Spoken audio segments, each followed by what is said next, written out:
I got stuff for you. Holy moly. I need to get some snakes and release them around my house. But they love eating people. They love eating kids. These guys are the scientists of the supernatural, lecturers leaving lessons for inquiring laymen. They are applying the scientific method to a world that baffles science. They are the cryptids of the corn. Every day that you open your mouth, I know, right? I'm more convinced that you're abducted by aliens. No. And it just stood up. I mean, it just like kept going and going. And she goes, what the? These are idiots. I was laughing reading this because I already knew how you would feel. Idiot. What part of the story fits your balloon? Well, This isn't a UFO. But who else has big black wings and red eyes? Batman. Well, Mothman. Oh yeah, Mothman. Well, everyone, I think we know exactly what it is. So say it all with me.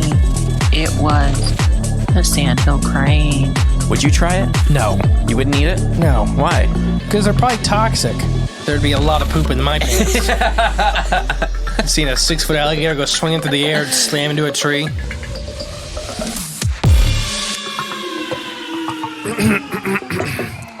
Hey, welcome back to the One Podcast. I'm the great and powerful Mr. E. I'm JClone22. And today we're going to do, on Facebook, I asked, by the time this comes out like 2 weeks ago, which you can still add your suggestions to, a Facebook post asking for listener suggestions. A listener commented something that is probably true, saying they felt like they haven't been nearly as researched lately. And for anybody personally at home, I'll let you know a little bit. We've been really, really busy this winter. And I've had some problems. Mostly the brand new truck I bought, like, blew up in the first month I had it. The engine. Yeah. But you just got good news today. Yes. So it's, coming out of the funk, and then 3 kids, and then it's just, Emily's working a lot because we're getting ready to move out to the property. So we'll have 2 sets of bills for a minute. Be a lot of moving parts. Yes. So the next couple weeks, I have some pretty research heavy, including one that you guys have asked for a bunch, and I don't know why we never redid it. It's one of the lost episodes of Cryptids of the Corn. It is the Beast of Jevudan. So that's coming in the near future, you're saying? Yes. Okay. And I found something that I'm not sure I've ever heard anybody else talk about. Ooh. So I haven't done one of those in a while. And I put in a lot of work. Foreshadowing. So the story will only be like half of it. I have a lot of things for the Beast of Jevudan. But coming back to this is the Yellowstone Mysteries. Daphne, Canadian listener, longtime friend and fan, and Patreon, all of that. Oh yeah. She's done art for us for like the Arkansas Giant Killer Centipede. Sent us Christmas cards. She always sends us Christmas cards, or like, whether they're mailed or digital. And probably our favorite furry listener. she is. She's only. No, that's not true. She's one of the only furries we know that is an actual furry that listens. I know. That's the only reason She's she's got a pretty cool costume. Cole Paul. Yeah, there you go. I'm like, it's. I know it's green and black. Yeah, green and black. Like neon green. I like that shade. But yeah, and we did furry. I think we did Furry Fight Club on Patreon. Oh gosh, yeah. And she said the furry community found that very funny. All right. Yeah. But anyways, she suggested like the zone of death, missing 401, some of those cases, and we've done a lot of missing 401. And I'll tell you, when you're researching this, and I highly advise, you don't just take our word for anything. Oh no, right. And we don't know nothing. We are opinionated because we're humans, and every human, whether they tell you or not, is flawed and opinionated. I don't know of any true human, because it's in our nature, right? I think so. 100% unbiased. We have people that I think are pretty close, but I think Jesus was. Well, yeah, wasn't quite human. Oh, had a human body. Anyways, so when you start researching, there are so many, like, I don't know if cover-ups. I don't want to go that conspiratorial quite yet this early. But when you, like, I knew disappearances in Yellowstone, for example. I've known of deaths in Yellowstone. Like, actual people that have, like, I didn't know them, but I have friends in the National Park Service. And, yeah. And you can't even look up their full names and find those stories. What, they're just buried or what? Yes. I can't tell if they're scrubbed. And it could be not as in, like, there's dogmen out there eating people. No, yeah. I think it's because there's so much revenue. We talked about this early season 1 or 2, I think. With the park industry or Yeah. camping industry? Yeah. That too many bad stories can soil the punch bowl. And attendance goes down. I mean, we're talking Yellowstone has like 4 or 5 million visitors a year. Yeah, that's a lot. So what you're saying is reporting on all the rate in which they're actually happening might scare some people off from doing that? Yeah, so I think some stuff is, and I'm not saying like a dog man's eating every person that goes out there, or there's a time portal sucking up every person that goes missing. But here in Ohio, and I'm having so much trouble finding research on this, a girl just went missing in Wayne National Forest like 2 weeks ago as of recording this. So this comes out like 4 weeks ago. Just went missing. I can find virtually nothing on her. They arrested somebody and then released somebody, the same person. They never released their name. And they're not from the area. So I said it for years that I think Wayne National Forest may have some serial killer activity in it, whether it's a dumping ground or just there's just sick people and you can run around. So Wayne National is so different compared to other national parks. Okay. And Wayne National is in southeastern Ohio, right? Yeah. So it's Salt Fork sits on top of it, and Hocking sits like below it ish, and Zaleski. A lot of people like Zaleski here in Ohio. Is in the middle of it. So this is basically like the entrance to the foothills of the Appalachians. Yeah, and it is probably the largest, least broken up stretch of woods in the Midwest. Okay. Yeah, because all of ours, at least where we're from, the true Midwest. I mean, clear cut. When you get up to like north and stuff, like Michigan has bigger ones, like Manistee National and stuff. Like there are just giant swaths of pine. But you go through Ohio and Indiana, Illinois, it's all gone. Yeah. Where the southern and northern parts have still forested areas, but the middle has all been farmed. So like they're presuming dead. And there's accidents happening in Wayne National where there's so many mine shafts that aren't marked. And I'm telling you, I found them. I found mine shafts that are like a person wide. And that's it. That's it. And you step wrong and you whoop, slip and right you down fall 400 feet. That's wild. That would be scary. I mean, and then you hit you hit coal, or you pray you hit a rock. You don't hit water down there because it's going to be a long time of just, they can't get you out. Yeah. They cannot. That's why I like being fat is like, Emily may slip through that hole, but not me. Old Mr. E ain't fitting in there. You're going to need a real cave. You've been training for this. Yeah. Yeah. I just sit there with my legs dangling. It's for safety, guys. Mm-hmm. The muffin top holding me up. Gosh. So Yellowstone is like the national park in the U.S. Like when you think of national parks in the world, it's synonymous. Like I can't tell you how many international listeners we have and friends. I have a bunch of biology friends that are international, and they're always asking why I don't go out to Yellowstone. And I'm like, well, the country's massive, first off. Yellowstone's like... It's not close. 14, 15-hour drive? At least. Yeah, I mean, it's the other side of the country. Yeah, I mean, that's at the minimum for us. It probably is longer. You're probably right. It's probably 20 hours. Well, I know it's about 30 hours to Las Vegas from here. Yeah, so it may even be like longer than I thought. But yeah. So it's huge, and the United States are huge. And if huge. you look... I highly advise. We have the biggest parks, the best parks. I highly advise you look up the population density map of the U.S. Yeah, yeah. It's not nearly as extreme like Australia. We talk about Australia a lot on this podcast because it's so fascinating. We have a lot of listeners in Australia. Where everyone lives on the coast. Yeah. But we have giant swaths of nobody and nothing. Yeah, it's called Wyoming. Yeah, where I think Yellowstone touches Wyoming. Yeah, it does. Yeah. Like Wyoming, Idaho, Montana, North and South Dakota, right? Is it all the way over there? I don't know if it touches the Dakotas. I know there's another park that touches the Dakotas. Yeah. It may be like how Wayne National and like Salt Fork State Forest are here. Yeah. Like they technically, yes, you could walk there on park land, but no, it's a different thing. Like it's state level versus federal. Either way, it's up there and it's big, huge, like we said earlier. But we have high population densities, and even like Hocking Hills. You can go there and walk, and there's 500 people, like at Old Man's Cave, or Conkle's Hollow and stuff like that. And then you go just a little bit, like maybe 3-4 miles outside the park into Wayne National Park, and you can pull over. There's a lot of spots, there's rules and all that stuff, so don't get in trouble.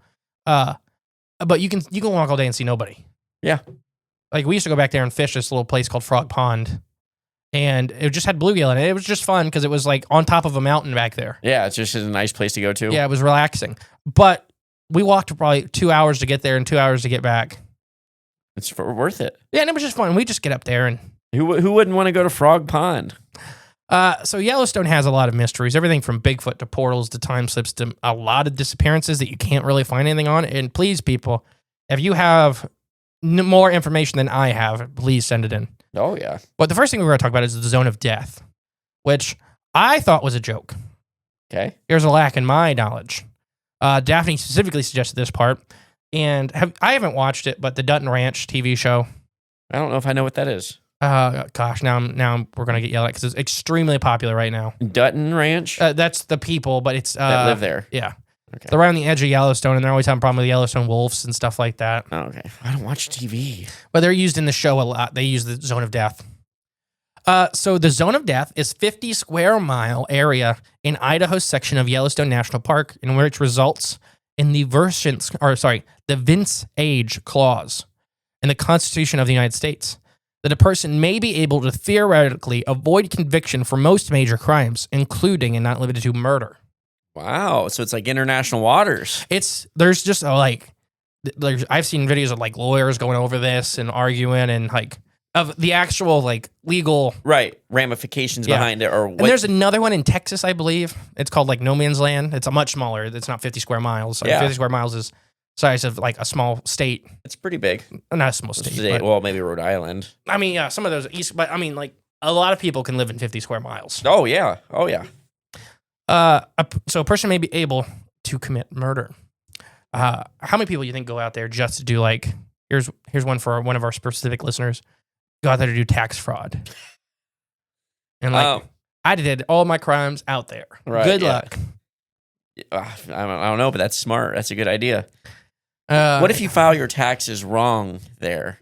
I think and then you submit them from there. I think the problem with that is you'd have to do all of the crimes there as well. Dang it.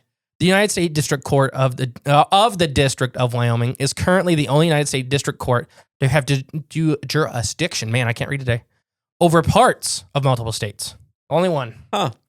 By reason of jurisdiction, including the Yellowstone National Park, which extends slightly beyond the Wyoming's borders into Idaho and Montana.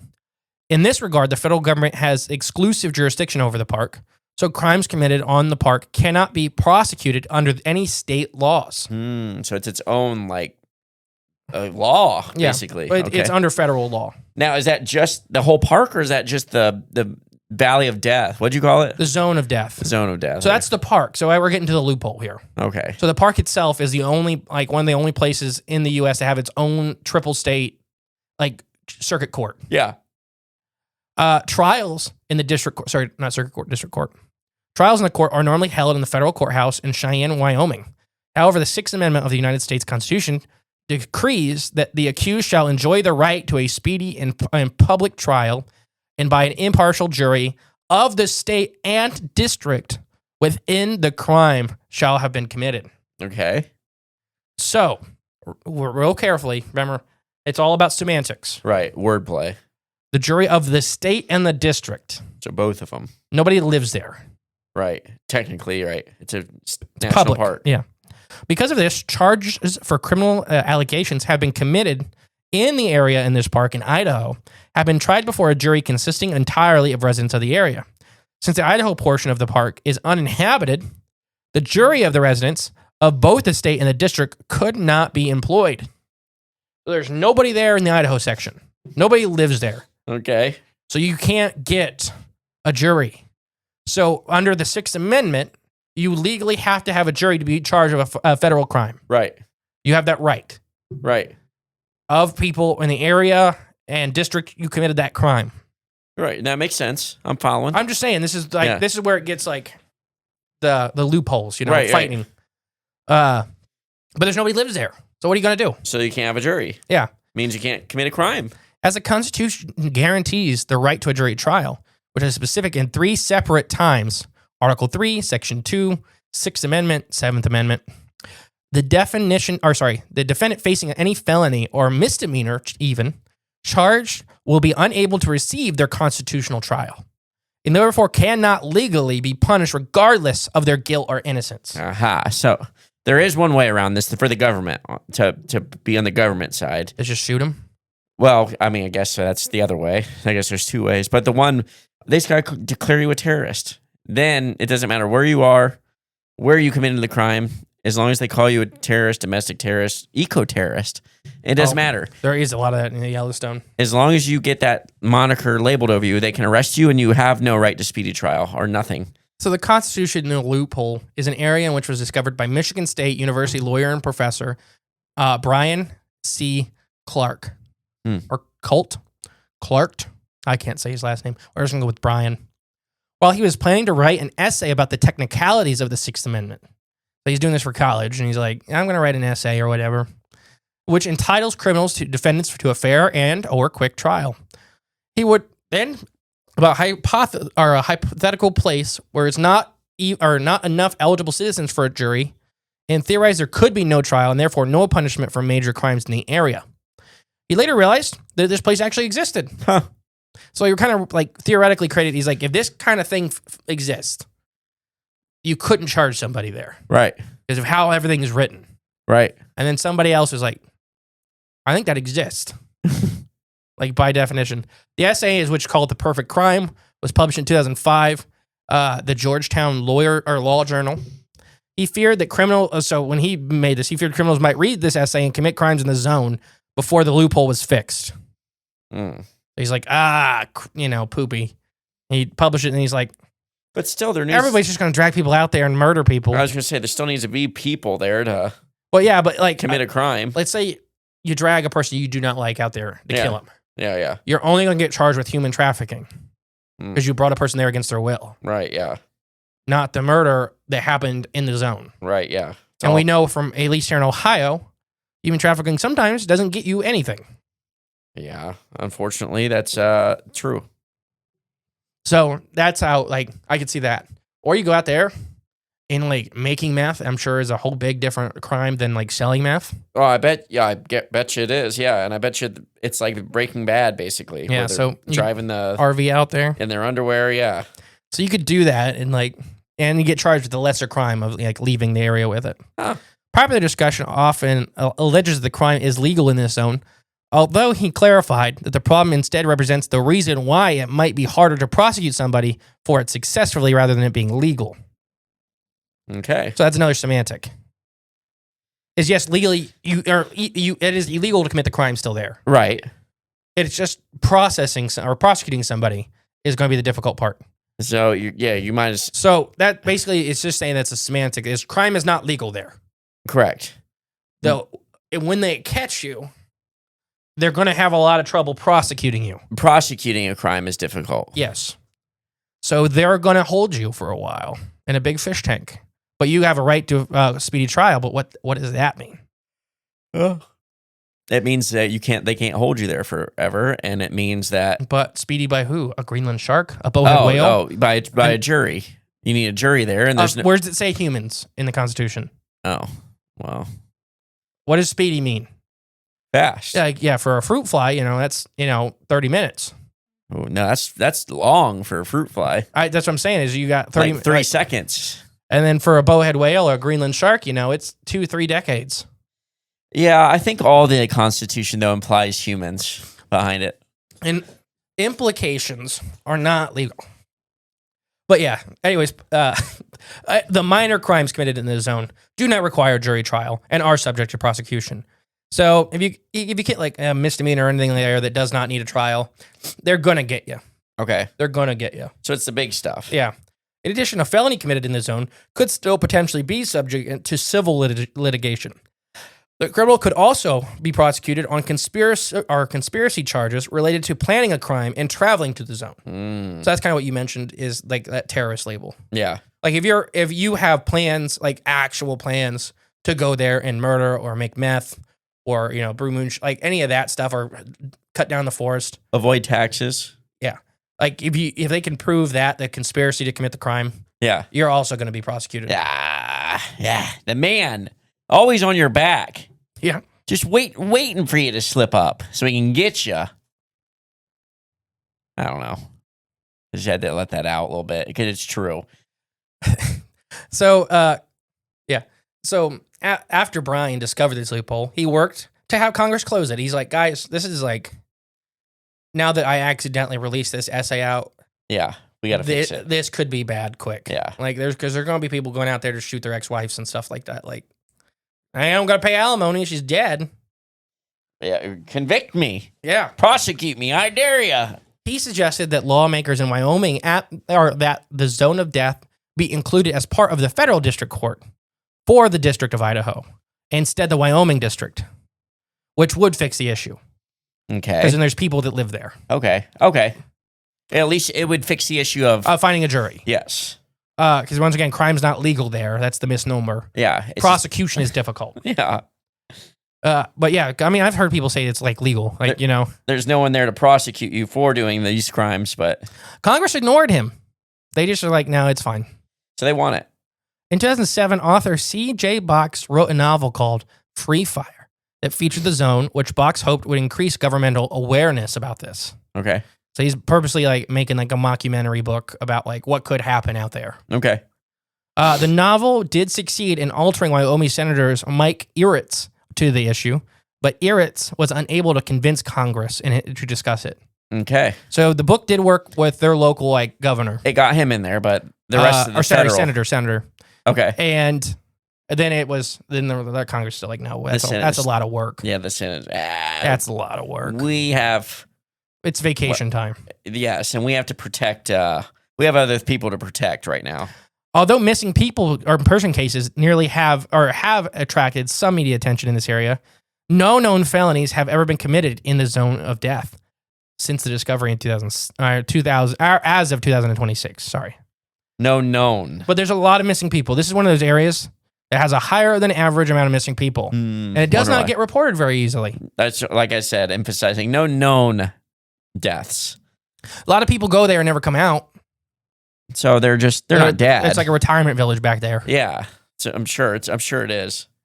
In December 2005, a poacher named Michael illegally shot an elk in Montana section of Yellowstone. He cited Brian's paper, The Perfect Crime, to explain why he believed it was illegal to have him in trial. Because the jury of the state, other than the crime he committed in, was not constitutionally legal. Okay. He just walked up there, he just seen an elk, and he's like, boom, shot it, and then he freely admitted to, hey, I shot it. You can't prosecute me. Right, yeah. The court dismissed this argument. He took a plea deal, which waived his right to a jury trial and prohibited him from appealing the zone of death issue to the 10th Circuit Court regarding of his missed moot, at least for the time being. Okay. So, yeah, basically, they just said that, no, we don't want to listen to that. Okay. We're going to prosecute you here. They're just bypassing because it's it. the federal government. They're like, we don't care. It's like when Atlas tries to argue with me. And you just realize, like, I can just pick you up. Yeah, I'm the and adult. move you. Yeah. I can do whatever I want in this house. He did that. He's like, no, at the auction. And I'm like, all right. I picked him up and carried him to the car. Screaming and kicking the whole time. Yeah, yeah. Like, you had a choice. I am bigger. You chose wrong. Yeah, so that's the zone of death. So the zone of death isn't technically like you walk in there and you die. No. Remember when we did Patreon, though? I always thought it was the zone of silence in Mexico. Yeah. Where the tortoise research station is, the only tortoise research station in Mexico. Yeah, in the zone of silence. In the middle of the zone of silence where everything disappears. Yeah. And random white man in fancy suits walk out and talk to Mexican farmers. I guess it is similar to that, yeah. Yeah, but people still go here. Like, right? It's not like it's in the middle. Like, remember with the zone of silence, it's like radio signals, all that stops. Stops, yeah. And then there's like just a couple tiny towns on the edge. Yeah. Because it's a horrible desert. So it's not a paranormal zone of death. It's just a legal, like, weird thing. Just a legal name, yeah. Mm-hmm. Huh. But yeah, so there's that. That's pretty neat. No, I didn't know that before. But I mean, I don't know. Just with national parks in general, and people going missing, and then all the weird rules accompanied by national parks, and we've already discussed it before in the past with the UN having their connection and their fingers in all of our national parks as well. And then, which I do want to do a whole episode on the UN's. So for anybody that doesn't know, we've said that a lot. And basically, yes, no. It's one of those things. It's kind of like this. Yeah.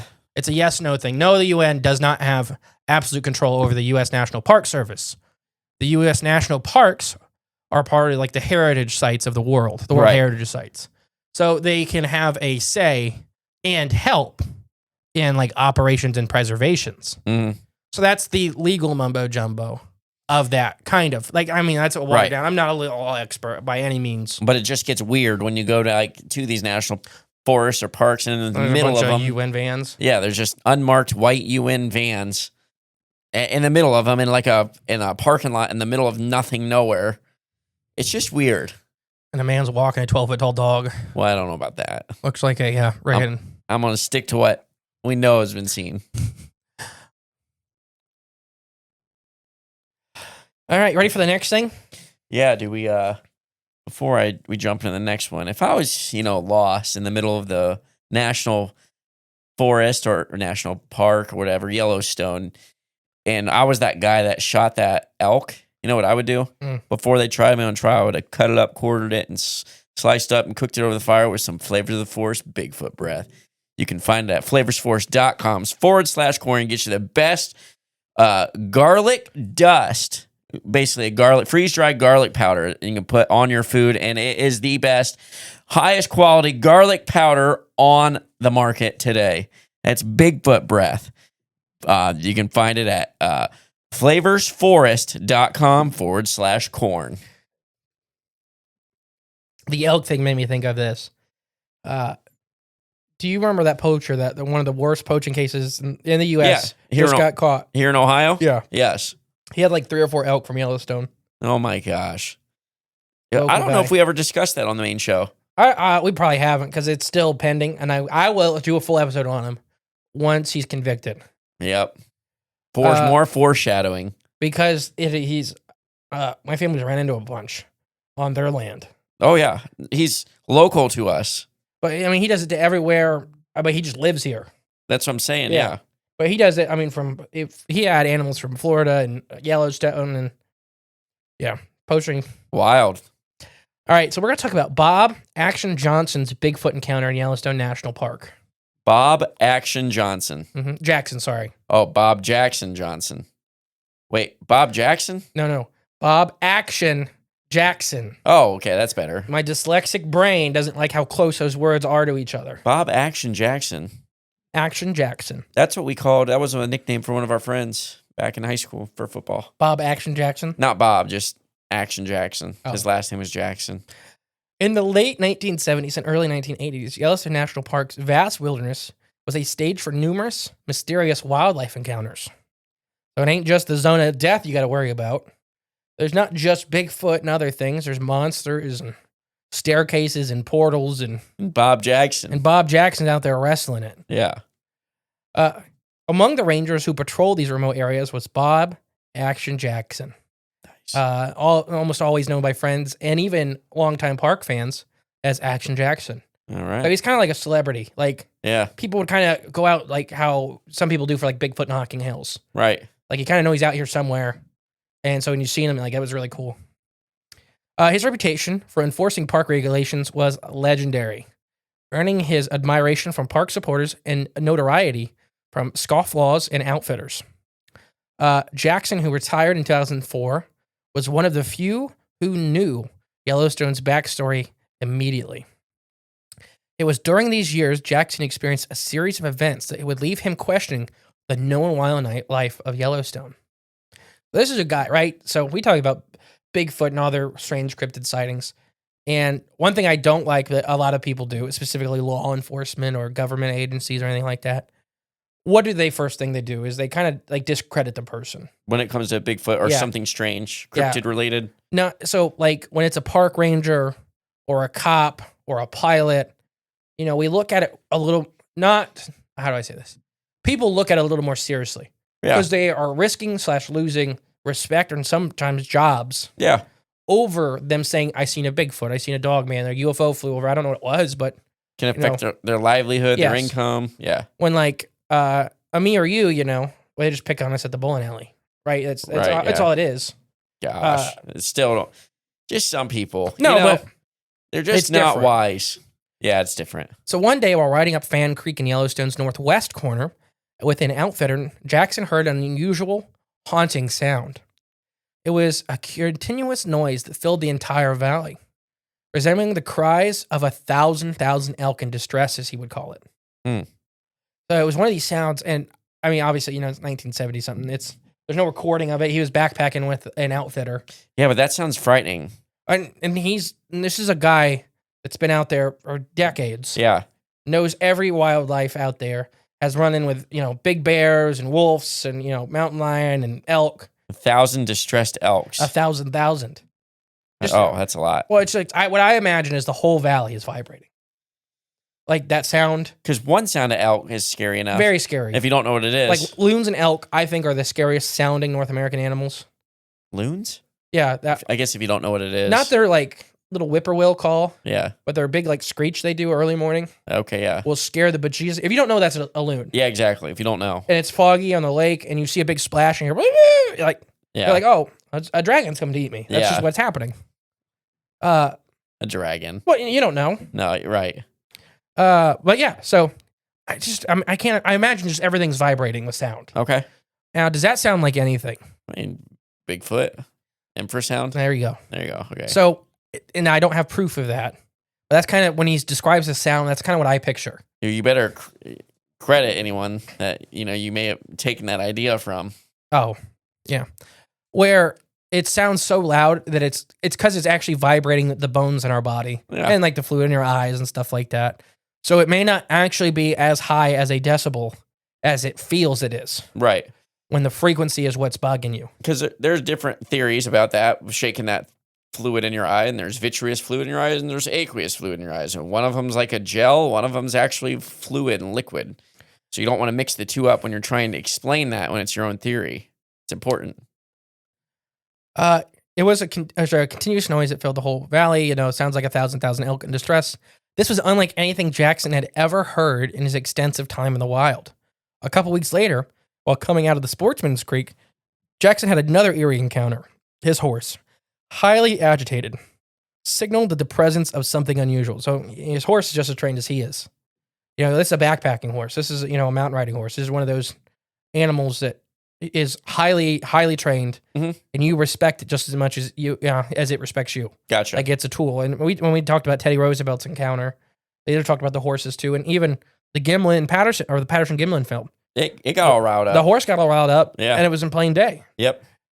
So you listen, like we always make the joke, listen to dogs or trust dogs. Trust dogs, yeah. But animals know. Like when I've shared my shadow person encounter, that the snakes and the fish and the lizards are all going nuts before I seen that thing. Yeah.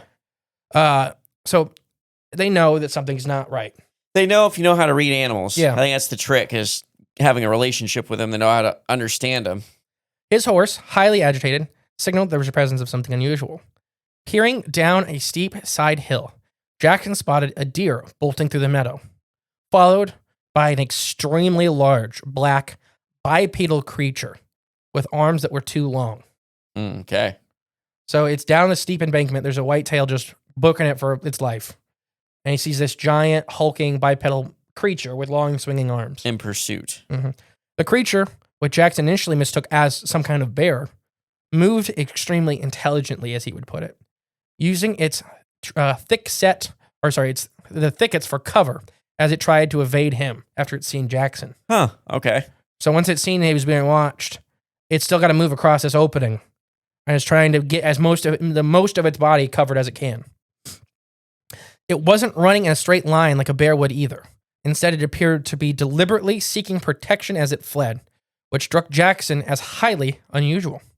The sighting left him profound, and this impression would last forever on him. He had encountered countless bears during his thousands and thousands of miles of horsebacking through Yellowstone's backcountry, but whatever this was completely different. The proportions, the movement, and the intelligence of the creature did not match any animal he had ever seen. Intrigued and disturbed, Jackson began to ask others about their experiences. So he got bit by the bug. Right. We talked about this with Bigfoot. You either turn into it or you run away from it. Okay. And a lot of people do one and then the other. Fight or flight.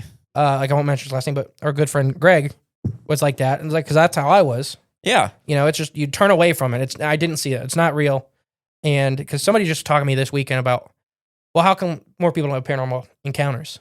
I think people do. I think a lot of people do, and you just choose to ignore it because it's harder for your brain to accept the unacceptable than to just write it off as I miss seen. And it's not like just something you bring up to someone unless you're already kind of talking about it, you know? Unless you're hammered at a bowling alley and you walk over to somebody. Or there's that part too. But either way, it's not normal conversation where it just gets brought up. But during this, his research, he discovered that several other park visitors and, interestingly, outfitters had heard similar sounds and even seen strange, unexplained footprints in the park. One illegal camper in the northeast section of the Yellowstone described the noise that startled him around 20 yards from his campsite. Another outfitter recorded hearing the same mysterious sound in the early 1980s. In one particular chilling account, the crew examining blister rust in the 1970s stumbled upon a deboned elk. Okay. So you come up, and there's an elk without bones. Like a carcass with no bones. Mm-hmm. What do you think? Well, me personally, I'd be like cattle mutilation or, type stuff. As they looked around, they found extremely large footprints near Montana Creek. Okay. Now what do you think? Well, obviously. I know you think, but I'm saying if you just walked up on this, you're out looking for mushrooms, right? And you find an elk. It's not turned inside out. I like saying that, but it's not turned inside out, but it's deboned. Just deboned. I don't know. I'd probably, a 900-pound elk deboned is scary. Person, like a human, did it. Yeah, I'd think poacher, and I'd be equally scared of that. Oh, yeah, because, no, if they're out there doing that, I mean... They will kill you. If you're by yourself, especially. Yeah. Maybe. I don't know. I'm saying they would. Not every poacher, but especially like high game. So a lot of people, for elk, for example, kill elk specifically to resell illegally. Okay. So that's a protected species harvesting like trade. So anyone willing to go through that probably... They will kill you. Yeah. I'm not saying the raccoon or the deer poacher locally near you is going to shoot you, but a guy that makes his living off of illegally killing elk, and he's been doing it for 20 years, and it's been a secret still, you're not leaving that woods. One of you's not. Yeah, one of you. The crew then, frightened by the strange noises they heard, quickly left the area. Jackson himself saw several large footprints while skiing into Heart Lake, on the Fair, an area known for its extremely deep snow and its remoteness. So something in this area that just holds a lot of snow was stepping and walking through it like it was nothing. Okay. He's like, I don't know if I could walk through that. And whatever this is just walking through. The tracks, he said, were enormous and stretched extremely far apart, unlike any human or bear prints he'd ever seen. Another significant incident occurred in the early to mid-1980s near Eagle Creek Pass. As Jack and his team approached the Hallway Creek cabin just before dark, they heard the now familiar mechanical rhythmic noise. Jackson timed it at 26 seconds, coming from about 300 to 400 yards behind the cabin. Despite investigating the next day, they found no footprints or any other evidence of any large creature's presence. Yet the sound was so distinct and unlike any known animal, it was left an incredible mark on his memory. So one of the things they're going in and just doing cabin checks, and they do this a lot of these big parks, like because there was, this was several years back, probably 8 or 9 years, a girl went missing for like 8 weeks. Okay. And was literally in the winter and ended up in one of these, and that just like, she had enough food for like 7 weeks. Yeah. So the last week she was just laying in the bed starving to death. Yeah. And then they found her. Well, that's fortunate. Yeah, like super sick. And if I remember, I'll try to find it, link that story. Because we covered that one story of that lady that did that, but she was just hiding out, pretending she was missing. But so they go and check these, and they make sure they're in working order. Because there's, like, for example, I have buddies that walk the Appalachian Trail, and they call them teepees, but they're like a 3-sided wooden thing that you just lay in a sleeping bag. Yeah. It's for like heavy storms. They're really strong built. They're not greatly comfortable, but it's for people walking the Appalachian Trail that they can get in and be safe. Get through a night, yeah. We think we covered a Bigfoot story about one of those, where it grabbed his foot. Can't remember. Or maybe that was told me. I don't know. I don't remember. Been doing this a while. In all of his years as a ranger, Jackson never publicly spoke about these encounters until recently. His stories paint a picture of a mysterious presence in the Yellowstone's backcountry. Their presence does not fit into any known categories of wildlife. These encounters, along with similar reports and other weirdness, suggest that there may or may not be Yellowstone's wild man out there. Ooh. So yeah. So that's Action Jackson. Mm-hmm. then I guess I got time for one more. Well, I got a whole myriad. We've seen, I know you've seen it, but I'm sure anyone listening that's into Bigfoot and watched the videos and stuff has seen that video from Yellowstone National Park where it's like the 4 of them. There's 4 in the background. 100% believe that's fake. You think so? Yeah. How so? Just AI? No, this I think was edited in. I think it was clipped and made. As that was a long time ago that came out. Yeah, it's old. But my big thing is there was bison even close to him, and the bison just did not care. Yeah. And it was out in the open, and there's a bunch of people. Like that hot spring specifically is in an area with like a boardwalk. Okay. So everything we know about Bigfoot is there going to be 4 of them walking in broad daylight, where a bunch of people they can hear and smell and even probably see. I mean, I don't know. But no, I mean it's like the same reason when that train thing popped up, where that Bigfoot standing on the hill with the train. Now that one was 100% but fake. Yeah. It was for that campground, that local campground. Yeah. But you know how they behave. Yeah. I guess the only reason I could vouch for this one maybe is because the weather that particular video was nuts and crazy, you know? So I don't think I'd imagine there would be I think any. it was just snowing. Yeah, but snowing in the middle of where there's bison and whatnot, I don't know. It just looked pretty rough that for people to, if it was someone or people back there, you know what I mean?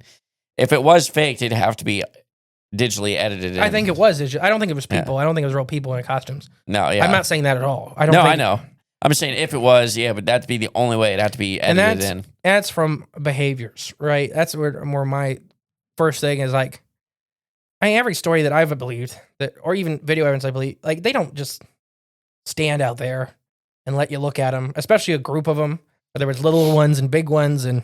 Yeah, I mean, I think we're talking about the same one, but... Yeah, there's bison and a hot spring. And then they're walking by in the background? Yeah, in between pine trees. Yeah, yeah. And I don't know. I think Thinker Thunker did a breakdown of them too. Ooh, I have to watch. I don't think I've seen that one. I don't think the strides were right. I have to check that then. I think they're walking like people. Okay. Well, that would be the way to prove it. Yeah. All right, so one more. We have... Well, I mean, do you want to do one more or you want to talk about stuff? I mean, just... more missing or Yellowstone in general stuff? Like, what do you want to further discuss? We'll do a missing person. We'll do Austin King's story. Ooh, okay. And I try to find if he was ever found or not, because this is a couple years old. And So I it's can't find recent? anything. Recent? Yeah. Okay. So if he's found, somebody please let me know, because I hope he is. But I have Whisper Lake too, which is a haunted UFO like thing in the bottom of Whisper Lake inside of Yellowstone. It shoots electricity and talks to people telepathically. Oh, wow. Okay. That sounds normal. Yeah, it's fine. Yeah, it sounds like a good thing to happen. It's in one of the volcano lakes. Oh, even better. So there's a volcano lake that shoots lightning out and whispers sweet nothings into your ear. No, that's not sweet. Okay. It's always like, jump off the cliff. Yeah, exactly. Do it. Kill your mom. Like those things. Yeah, that's terrible. Infrasound things. I'm not even sure if it's that. I think it's just an old angry wizard at the bottom. But we've learned anything from this show. Wizards live in national park lakes. Do they? Yeah, remember Wizard Island and Ghost Ship Island? Oh, yeah. Okay. Which is from Crater Crater Lake. Lake. Yeah. So the search launched for Yellowstone worker missing for 6 days in remote parts of the park. So a search and rescue effort, it was ongoing. This article came out September 23, 2024. Okay. And I really can't find if he was like really found or not. I'm not sure. So if anybody knows if he was found, please let me know. Anybody knows he wasn't found, please let me know. The search and rescue effort last week on a trip through the backcountry, Austin King, a 22-year-old concession worker at Yellowstone, was last heard from September 17th, and officers said he called friends and family from the summit of Eagle Peak. Standing at more than 11,300 feet, Eagle Peak is the highest point in the national park and is located in an extremely remote southeastern corner, several miles from the eastern shore of Yellowstone Lake. The National Park Service circulated a missing persons flyer for King, which includes 2 images of the hiker and described his features that could help identify him. According to the flyer, King is 6 feet tall, brown hair, hazel eyes. He wore a black shirt and gray pants and carried a dark-colored backpack when he disappeared. He also had some tattoos and big glasses. But yeah, the search and rescue team are looking for the 22-year-old. They're still King vanished during his 7-day backpacking trip. A boat dropped them off on September 14th at Trace Point, along with the southeastern arm of the lake. The National Park Service said 2 days later, he spoke to the park ranger at Holloway Creek Cabin in the nearby backcountry, which was not on his intended route. Okay, that's odd. Before I go on, like when we go ice fishing and stuff, I always tell my dad, for example, I just shoot him a text, what lake we're on, Right. so they can find our corpses. Basically. I mean, that's the purpose. So then people aren't dying looking for us. Or, I mean, like this place is huge. Michigan has 8,000 lakes. Like, Right. Yeah. What lake are you what going to be on? pond did we fall through on? Like, Yeah. So changing the route is a bad idea. If you tell somebody, I'm taking this route, you stay on that route. So when people look for you, They know they're where to going to look. walk that route. Yeah. But yeah, so 2 days later, backcountry. At that time, King was planning to spend the night at the campsite in the area before climbing Eagles Peak on Tuesday. When King last made contact with anybody, he had reached the top of Eagles Peak. He descended the fog, rain, sleet, hail, and windy conditions while on the summit, and according to the Park Service. So apparently it was awful weather when he was up there. Okay. Search operations began when King failed to show up for the boat pickup at the lake's northeastern shore on Friday. On Saturday, the Park Service said more than 20 ground searchers, 2 helicopters, and unmanned air systems and search dog teams were focusing on the area in and around Eagles Peak. The search team from Yellowstone and Teton National Park, as well as Wyoming's Park County and Teton counties, were casting a wider net as they looked for King in the areas around Eagle Pass Mountain Creek Trail, Eagle Creek Trailhead, and Shoshone National Forest. The National Park Service asked for the public's help as they noticed that anyone traveling through the backcountry near Eagles Peak since September 14th could have seen King. People with information on his whereabouts should contact the Yellowstone Interagency Communications Center. So that's it. Like, I have a little bit more from his dad. Apparently, they may have found a note. And this is horrible. And I really don't think they found him. I looked and looked and looked, and all the Ostrich King stuff was just about him missing. Mm-hmm. I really couldn't find anything about him being found. Yeah. My young man, Parks, 22. yeah, out there, 2 years ago, as of a year and a half ago.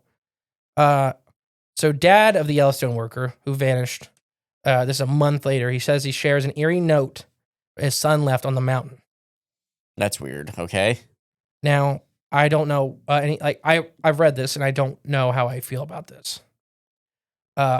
As the search for the missing Yellowstone National Park employee Austin King continued, his father had shared a note left by his son in the area which he said heard from nearly a month ago. So it's where he called his dad from.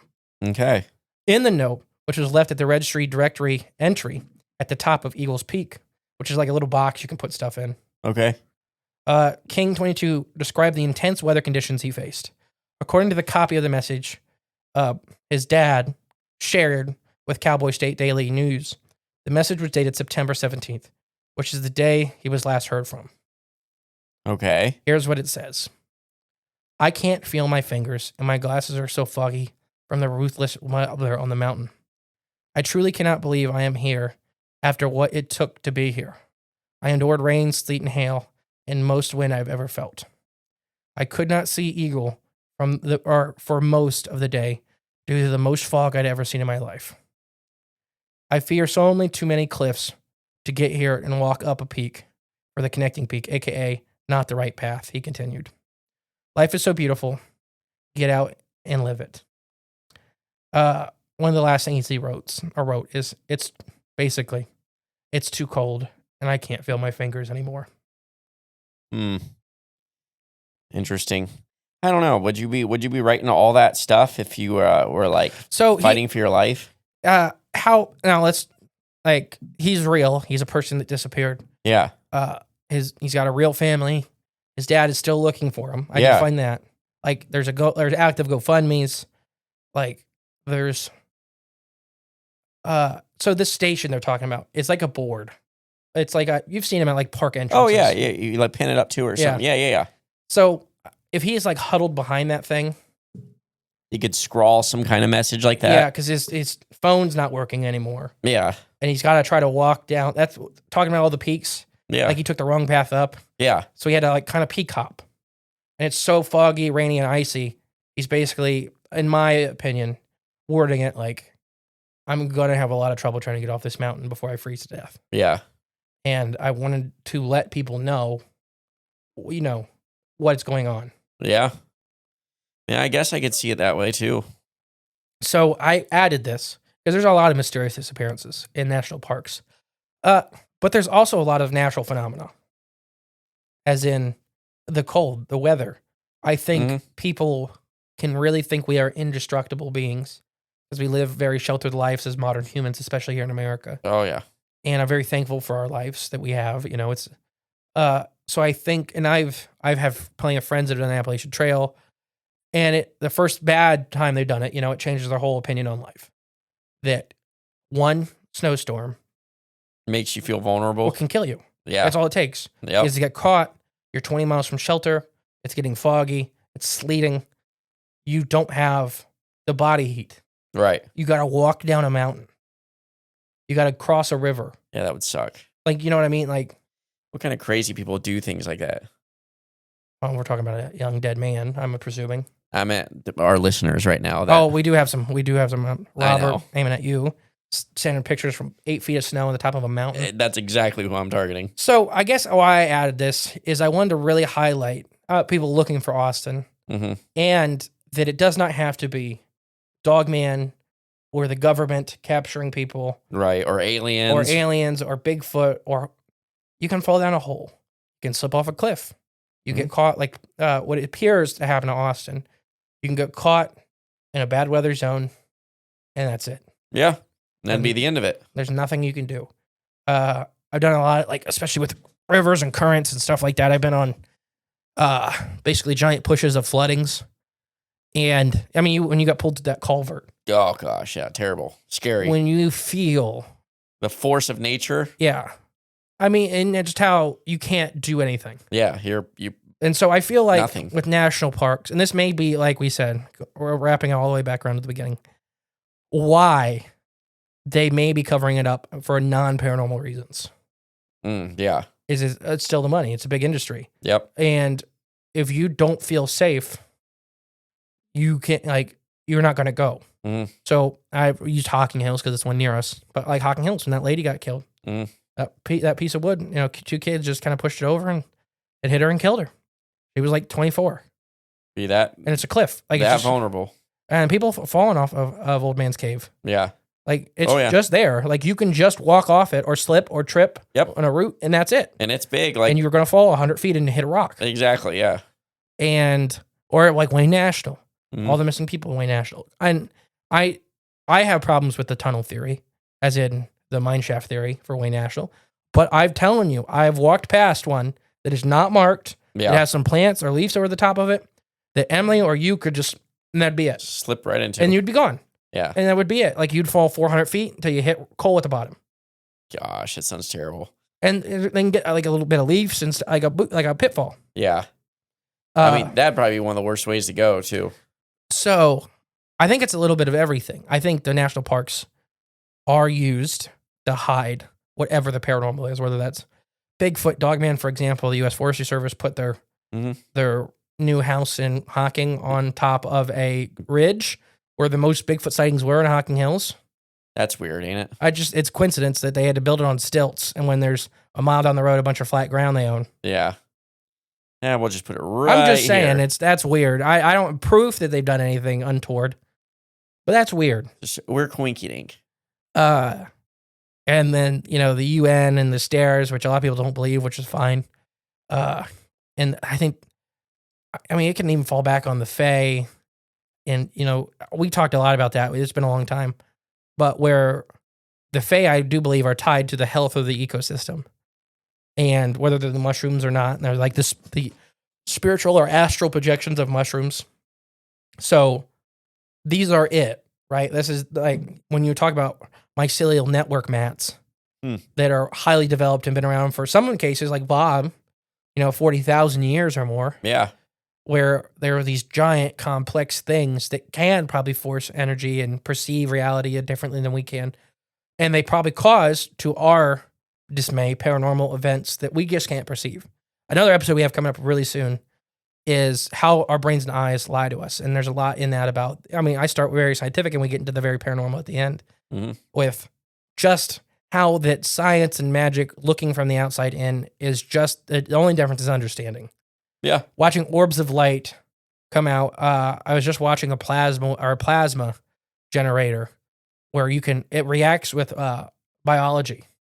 And they have this where it'll create what's those stones that have the spheres that people say is like an energy producer where it's all these twists and turns inside itself. I can't think of it. Stones. Oh, like the ones they make? Yeah. Like the organite? Yes, those things. Orgone But accumulators. the donuts. Okay. Yeah. But it looks like that. And people pointed at that, you know, that it's the shape of this plasma thing that they are producing in a lab, in a fish tank, essentially. But when you interact with it, it takes that shape. It stops going bouncing, going nuts. Yeah. And starts spinning, and it slows down. It gets really bright. Huh. Whether it's trying to, like, you know, we've talked a lot about plasmoids recently, whether it's trying to intelligently talk to you and sense you, and it just can't. Yeah. Because we're just so vastly different. Yeah.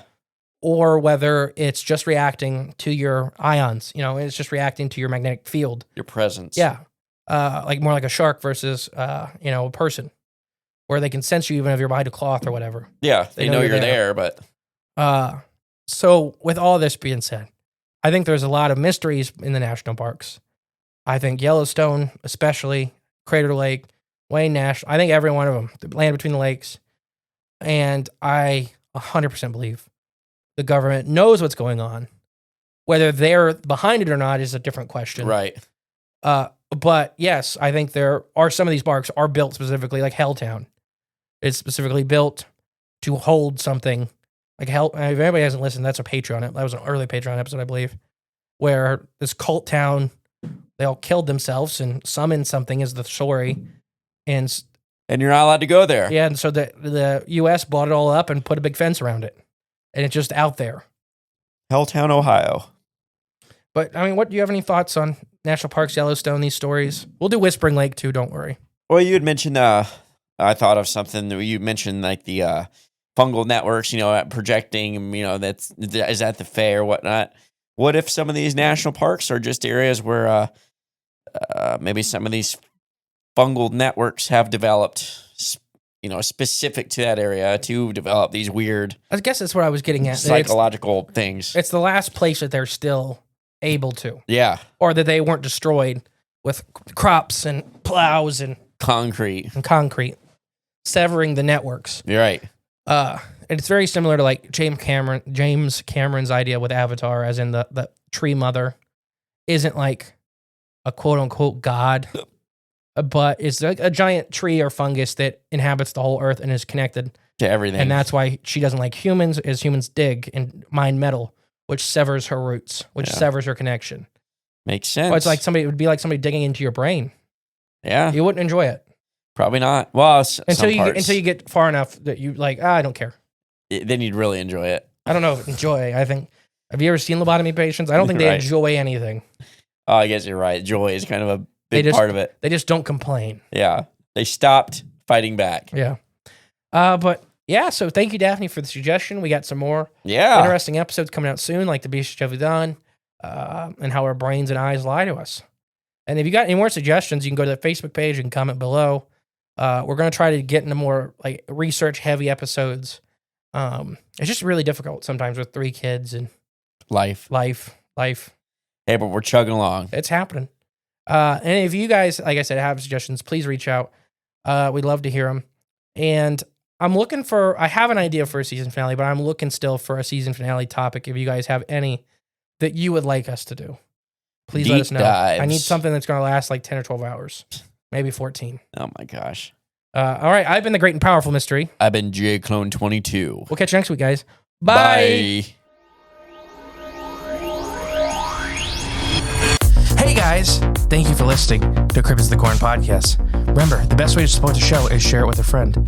But if you are craving more of the J clones and more from Mr. E, there's always extra content on Patreon and our paid member space on cryptidsofthecorn.com. We'll catch you next time with more exciting, fun, and informative information. Bye.